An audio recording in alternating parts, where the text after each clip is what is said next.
يسر إخوانكم في دار الحديث ومركز السلام العلمي للعلوم الشرعية بالحديدة أن يقدم لكم هذه المادة. فيه مسألة قد أشكل على بعض الناس، وأنتم جئتم لنسألكم حول هذه المسألة، وهو سؤالي ما رأي علماء الإسلام حول المولد؟ لأننا نرى بعض الناس المتشددين بعضهم يكفرون وبعضهم يفسقون الذين يعملون المولد. لذا فما رأي علماء الإسلام حول هذا العمل ونحن في شهر الربيع، شهر الذي ولد رسول الله صلى الله عليه وسلم؟ نعم، أنتظر جوابكم إن شاء الله تعالى. نجيب لهم ترجم جاهز. ترجم جاهزة، ما تحتاج ترجمة. نعم في حد قوي. نجيب. تفكر على الوضع. بسم الله والصلاة والسلام على رسول الله وعلى آله وصحبه وسلم. أما بعد، أولا أقدم بمقدمة قبل الإجابة على هذا السؤال. المقدمة وهي حب النبي صلى الله عليه وسلم الذي خالط قلوب المؤمنين الصادقين. يقول تعالى: قل إن كنتم تحبون الله فاتبعوني يحببكم الله. قال: فاتبعوني يحببكم الله. وقال الله تعالى: يا أيها الذين آمنوا استجيبوا لله وللرسول إذا دعاكم لما يحييكم واعلموا أن الله يحول بين المرء وقلبه وأنه إليه تحشرون. وقال: وما آتاكم الرسول فخذوه وما نهاكم عنه فانتهوا. فمحبة النبي صلى الله عليه وسلم في قلوب المؤمنين، في قلوب الصادقين. والمحبة معناها الاتباع له في جميع أقواله وأفعاله وحركاته وسكناته، اتباع السنة القولية واتباع السنة الفعلية واتباع السنة التقريرية. محب النبي صلى الله عليه وسلم معناها الاحتفال به على مدار العمر، نحتفل به في النهار وفي الليل وفي كل الشهور وفي كل الدهور وفي كل لحظة، نحتفل به ونفرح به ونصلي عليه صلى الله عليه وعلى آله وصحبه وسلم. الاحتفال بالنبي الحقيقي أن تتبعه وتعمل بسنته عليه الصلاة والسلام. يقول: يا مدعي حب أحمد لا تخالفه، الخلف يحرم في دنيا المحبين. أراك تأخذ شيئا من شريعته وتترك البعض تدوينا وتهوينا. خذها جميعا تجد خيرا تفوز به، أو فاطرحها وخذ رجس الشياطين. اتباع النبي صلى الله عليه وسلم واجب. أن نتبع النبي صلى الله عليه وسلم الاتباع واجب، نتبعه في كل شيء. ومن اتبعه وشرب من حوضه هنا شرب من حوضه يوم القيامة، ومن لم يشرب من حوض السنة طرد من حوض النبي صلى الله عليه وسلم يوم القيامة. أما مسألة المولد النبوي فنسأل سؤال: هل هو عبادة أو ليست عبادة؟ هذا السؤال الذي تركز عليه أنت. المولد النبوي هل هو عبادة أو ليس بعبادة؟ فإن كان ليس بعبادة فلا نقيم عليه ولاء وبراء، لأنه ليس بعبادة أصلا. وإذا كان عبادة نقول الأصل في العبادة التوقف، والأصل في الأشياء حل وامنع عبادة إلا بإذن الشارع. الأصل في الأشياء الحل، والأصل في العبادات التوقف حتى يأتينا الإذن من القرآن أو من السنة، الإذن والسماح بعمل هذه العبادة.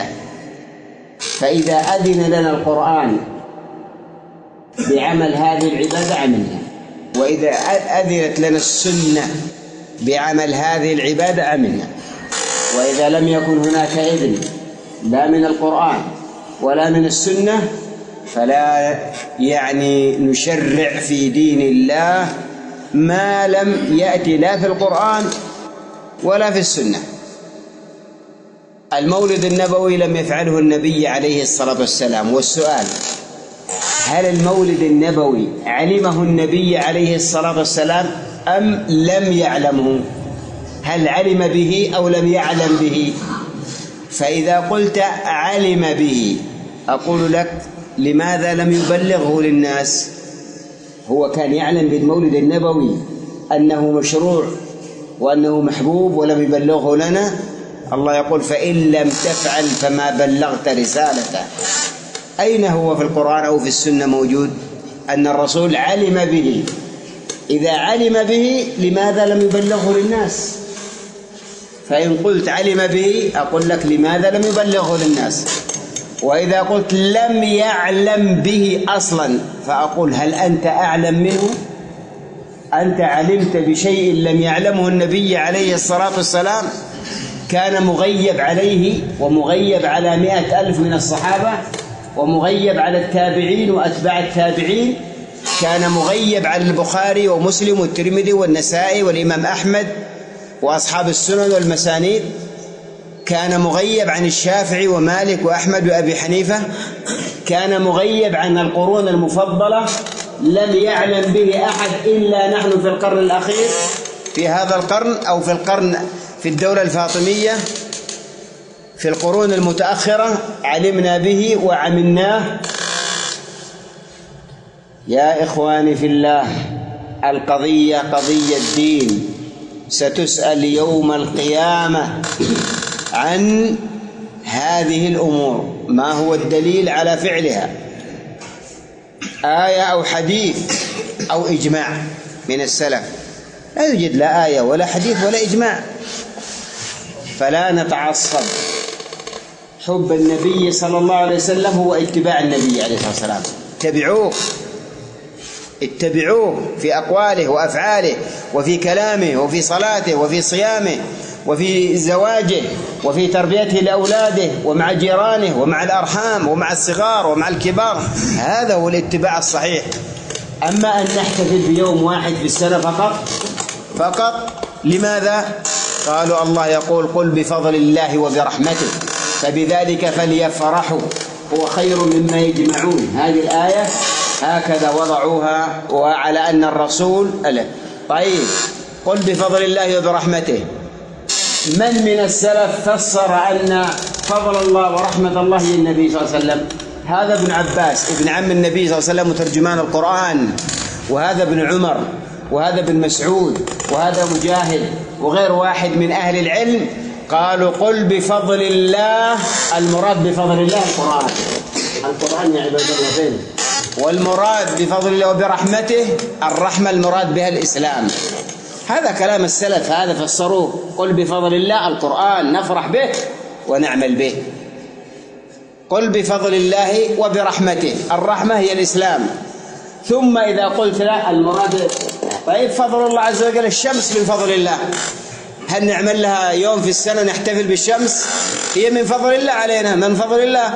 القمر من فضل الله، النجوم من فضل الله، الأكل، الشراب، الهواء، الماء، نحتفل السنة كلها وما ننتهي من فضل الله.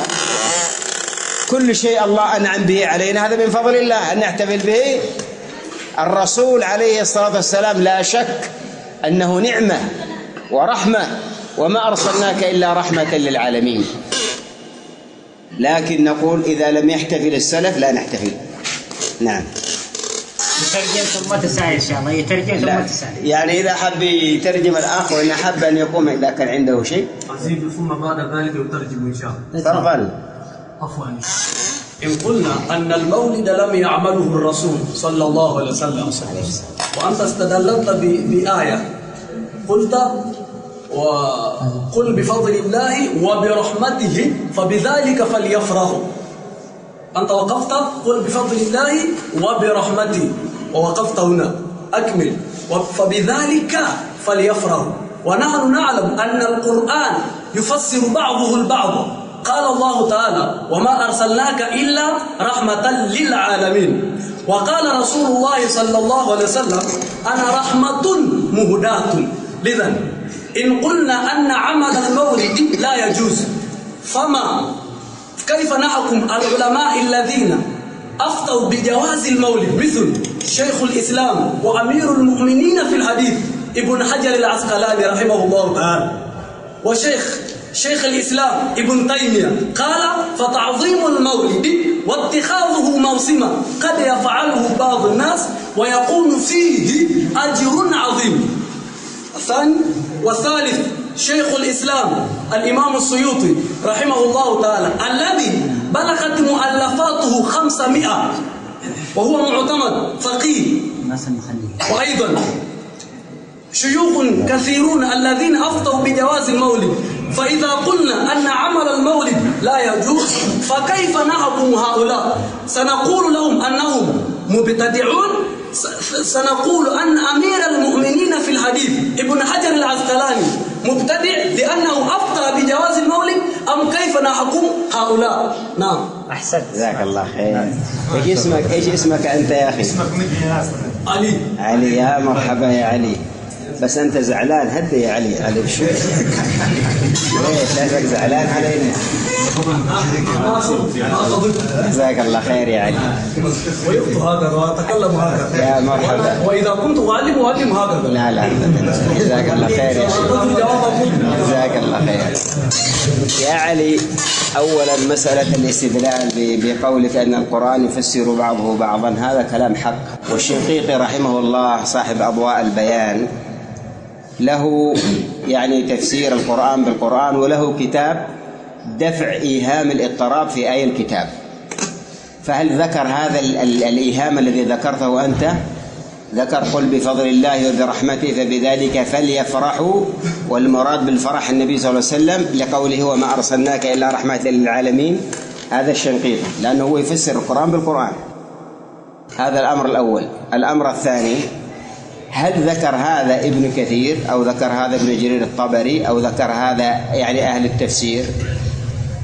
الأمر الثالث، إذا كنت يا أخ علي ذكرت لي 3 أو 4 أو 5 من العلماء، أنا ذكرت لك 120,000 صحابي مش عالم، 120,000 صحابي لم يقل أحد بالمولد النبوي.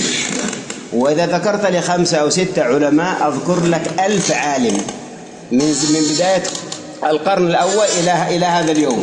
سأسرد لك سردا، أقول لك البخاري والترمذي والنسائي وابن ماجه وفلان وفلان والشافعي وأحمد بن حنبل وأبو حنيفة وإلى يوم سأذكر لك 1000 لو ذكرت لك 5. القضية ليست بعدد، القضية بالدليل والبرهان. إن كان هناك دليل هنا، إن لم يكن هناك دليل نحن نقول لشيخ الإسلام ابن تيمية إن كان قال بهذا القول أو الحافظ بن حجر أو السيوطي، ونحن نعلم أن لهم كلام، وفي أيضا من قال بهذا القول غير هؤلاء، نقل هؤلاء علماء أفاضل اجتهدوا فأخطأوا غفر الله لهم ورحمهم الله. بعد ذلك يا شيخ محمد يعني قلنا بفضل الله ورحمته بذلك فليفرحوا، مش اليوم 12 ليس اليوم 12. اسمع يا خل بسم الله الرحمن الرحيم. السلام عليكم ورحمة الله وبركاته. قدمت لكم هذه المادة من موقع